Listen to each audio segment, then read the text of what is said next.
Welcome back, ladies and gentlemen. My name is Josh Snipes, and today we're going to be doing a fun video on Siege Academy. Now, if you don't know what Siege Academy is pretty much a subreddit that was made to help for tips and tricks and to get input from others and that kind of thing. But it's usually higher level players giving lower level players, beginners, kind of a way to start pretty much.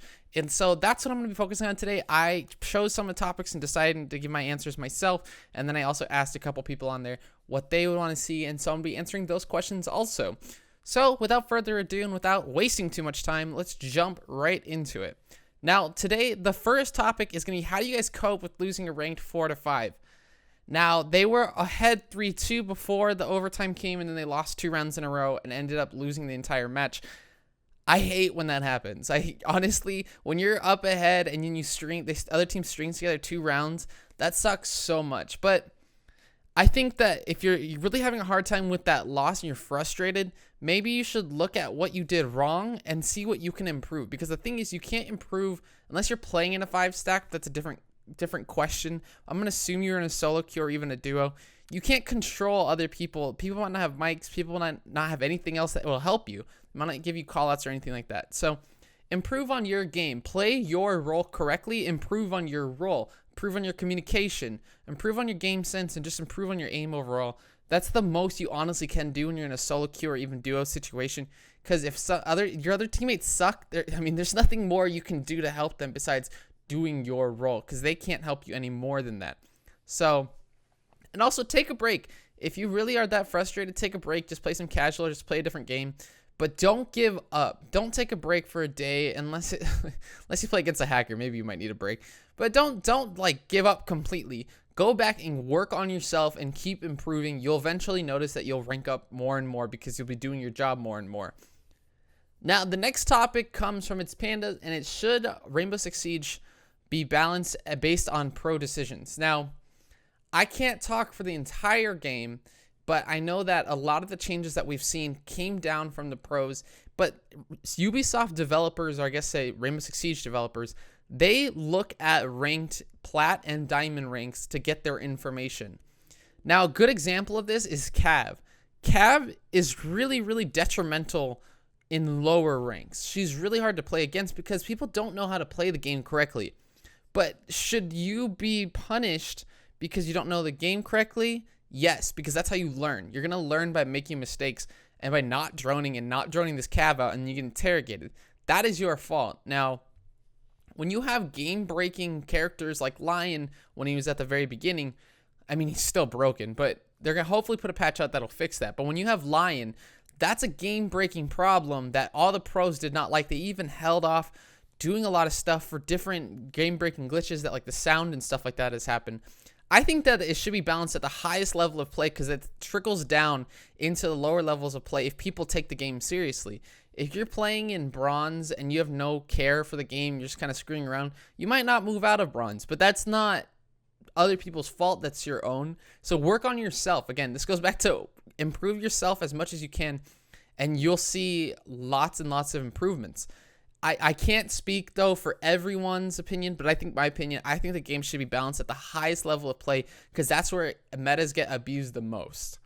Now, the next thing I want to talk about is actually my topics that I had chosen, and if I have time for the other ones, I'll definitely go on to those ones too, but I have 3, and the first one being the difference on how to play bomb, secure versus hostage. Now, I am totally the person who I believe that the most competitive version of this game is bomb. It's the only mode that really makes sense, but if you really don't want to play bomb that much, or if you're like me, I like playing hostage. I don't like playing secure, but I like playing hostage every once in a while, and I'll leave it queued on. I don't usually get it, but it's really fun to play, but it's not the most competitive. If you want to learn the game at its core, learn how to play bomb first, and then kind of move into secure and hostage as fun, but don't see that as the most competitive that you can play it, because it's just not. It's really hard for anyone to play at the highest competitive level when you're not playing the right game mode. A lot of strats, though, carry over from bomb to secure and to hostage. Like how you hold sites, how you hold different rooms, how you roam, that kind of stuff, I think really carries over. Secure is kind of hard to play because you can't get into a site without someone knowing. A lot of times we're able to get into a site without someone knowing on bomb or hostage because you have to actually do the objective. You can't just hold the area. So that makes it a little bit harder for secure, but I think overall, play bomb first, learn how to play bomb, become proficient in bomb, and most of that stuff will carry over, and you'll notice that though. But there's a lot of people that don't play bomb at all, and they just play secure and hostage, and they're a completely different breed of player. So the next question is how not to be trash at the game. Now this is pretty general question, and I feel like this is kind of like a general question, hard to answer. But I think one of the biggest things is work on your aim. If you have okay aim, or if you're new to console or new to PC or whatever, work on your aim by going into T-Hunt or download a third-party app that will help you improve, like an aim trainer or something that'll help you improve your aim. Aim when you go through T-Hunt, just honestly aim for headshots, just one-tap headshots. And even when you're playing on against the bombers, just try to control the recoil when you're trying to shoot at them, because they're not one-shot headshots, but just try to control the recoil. Work on kind of your gunplay with one character. I usually will go in with Ash, or I'll go in with another 3-speed and just kind of run around and just shoot. If the point, if you die, you die. That doesn't matter. The point is that you're warming up and improving your aim as you go.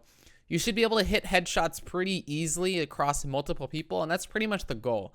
You shouldn't have to keep missing and then eventually get it. Your goal is to want to be able to string together multiple headshots one after another. Now also, learn game sense. Watch streamers, watch Pro League, learn strategies. There's a guy on Siege Academy named Chaos X, and he does great pocket strat videos. And I think having a good understanding of strategies such as mirror placements, Valkyrie placements, any sort of camera setups, Echo or Maestro, those kinds of setups, those are really necessary to doing well overall. It's not even, doesn't matter who's playing it. If you have really bad Maestro camps, really bad Echo play, those are really hard to play with, like, on your team. So make sure you improve in those characters that have a lot of utility. Learn how to use the utility. Also, game sense. When you get your game sense to where it needs to be, you'll have a guess of when people start to rotate, when people will usually flank, what they do to flank, routes that they take. There's usually a lot of people do the same thing, especially through a match, and you start picking up on what people's tendencies are. So if you see someone peeking every single round, or they like to run out a lot, you'll start to be able to prepare for that a lot easier. Now the last topic comes from It's Not Duffman89. How to stop a plant in a 5-man, and or how to plant in a 5-man. I think it's a very important topic, but one that hasn't been covered at all. It'd make for a very unique video. Now, I'm not making a whole video on that. I don't think you need a whole video on that. It would be interesting to see a whole video on that, but I'm assuming that he means in a 5v5 situation. So there's 5 people on both sides, and you're trying to get the bomb down. How would you do it, and like, what's the most efficient way? So I'm going to use border on armory for my example. When you get the wall open, if you can clear the person at a half wall, honestly, just try to plant in the default spot, which is in that corner next to the little office right there. Plant in that default spot, and you just have someone watch you. The goal usually, if it's a 5v5, you're going to have like 1 or 2 people watching over you, because you got to make sure that you have backup. And that's the most important part of doing this, really, is you want to have backup. And that probably applies more so in any situation, not just a 5v5. But if you're on attacking, have someone watch over you and try to plant in a spot where there's only one way to really get you and you can't get shot from anywhere else. That would probably be my advice for if you're on the attacking side. If you're on the defending side and there's 5 people left, you either didn't have a roamer that was getting an early pick, or you've been stalling so much you've just been unlucky and haven't found a pick yet. Honestly, a lot of times though, when it's 5v5 and the plant goes down, it turns into absolute mayhem because everyone is trying to get a kill, and it's just the most ridiculous like match. A lot of times it ends in like 10-20 seconds because everyone's fighting over the same position and you're trying to gain ground. So make sure you guys are paying attention, are wary of what's happening. Use your utility to figure out where the bomb's being planted. Defender's ultimate job is to waste time until the very end and make them plant. You don't want to let them get the bomb down, but you want to make them plant, so when it's overtime, or when the time is done but they're still planting, you can just walk up and shoot them. You don't have to worry about it. But the goal is to pretty much waste time until you make them plant like that. So I would say if it's a 5v5 though, don't necessarily go for a pick right away, because there's probably someone watching, or there's probably like someone covering them. It's really hard to do in a 5v5 to plant. Some people do it, some people pull it off. Don't usually, wait for a pick or two. So waste a lot of time though on defense, and if you're on the attacking side, you want to try getting a pick or going for a fast plant that you can make them push too aggressively and then get a pick off of that. You want to capitalize off each other's mistakes, and that's really what a 5v5 comes down to. Anyways, guys, I hope this was fun for you guys. I really tried to answer these in the best fashion that I could with the best knowledge that I could. But if you guys like this video, let me know down in the comments below. If you have any questions that you would like me to also do in one of these kinds of videos, let me know in the comments below. I'm going to leave a link to Siege Academy, and you guys can go ask if I ever do another video there. I'm going to probably post it there and ask questions beforehand. So let me know, and I will get back to you guys. Anyways, guys, to wrap things up for today, this is going to be Josh Snipes signing off.